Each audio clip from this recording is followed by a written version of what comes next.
Много, много добре купонясвах. Цялата нощ от 30 декември до 2 февруари. Много добре.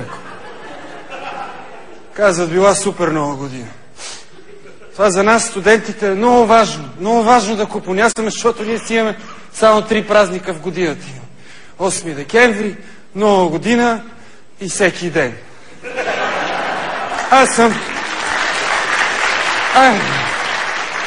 съм студент първи курс, 3-ти сезон. Сега идвам от стола. Менюто беше страхотно в стола. Супа без кокъл 80 стотинки и супа с кокъл 1,20 лв. Аз нали съм ларш, веднага ваем 1,20 лв. в сребро, удрям ги в тезгяха и он ми сипва една бистра водица. Викам, аре, чичо, кокъл, той вика, трябва да изчакаш да го върнат. Вчера си купих готварска книга, писна ми и гледам. И то не може да се сготви нищо. На всека рецепта почва с вземете чиста тенджера. Откъде не меря тази чиста тенджера? Вие идвали сте у нас студентски град. Чиста тенджера. Написах на мама писмо. Маме, моля те, прати ми един чифт чорапи, а моля ти се хубаво ги уви в някое меломо пликче, да не се омажат от луканката, кашкавала, салама, сланинката, пастърмичката и маслото. И допълних, понеже нали сме в сесия, сега викам, първите ми 3 изпита, мамче, минаха супер! Очаровах ги, професорите, даже много от тях искат да ме видят пак на есен. Мама не ми отговори нито ред. Явно нещо, още са сърдити стате. Са ми сърдити, като дошли да ме видят и много рано пристигнали с влака от Видин. И било затворено общежитието и те чукали портиера, им казал, кажете, те питали, тук ли живее Петю Петков? И той им казал ми, да, тук живее, подпрете го там до вратата, след малко ще го кача в стая. Живот си живее в студентски град, бе! Като дойдете в студентски град, веднага мога да разберете кога сме в сесия, кога няма никакви места по заведението. Тогава сме в сесия. Тук ми влезна нещо. Оня ден отивам на изпит. Значи трябва да ходя.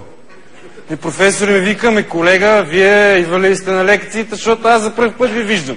Той аз го виждам за пръв път, но не го правим на въпрос, нали? Викам, професори, вие не сте ме виждали, защото аз седя там зад колоната. И той, странно. 50 см колона, па вие сте 17-тия студент, дет седи зад нея. Двойка. Скъса ми без да ми задава никакъв въпрос. На втори изпит обаче се явявам мега подготвен с слънчеви пищови. Това е, пишеш на бял лист хартия с изпълнител, на който ме свършило мастилото, пишеш всички теми. И после сядаш до слънцето и гледаш и пишеш с химикалка, ама не има слънце! И професор ми вика, какво е, колега, не ви затруднява въпроса? Вика, не, затрудняваме отговора. Пак двойка.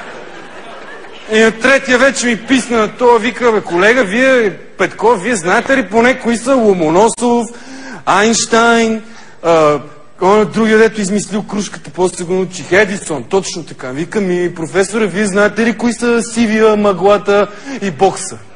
Не. И тогава какво ме плашите с вашата банда?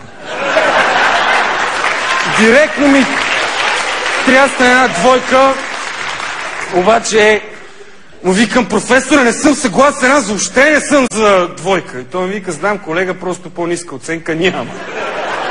На следващия изпит реших много да се подготвя, отивам директно 3 бутилки уиски на бюрото и викам, професоре, 3 бутилки уиски за тройка. И той ми се усмихна и вика, за сега ще взема само 2. Утре ми е последния изпит от сесията, сега отивам да го полеем, защото при нас в студентски град полет изпит си е зет изпит. All the sunshine, we shine together.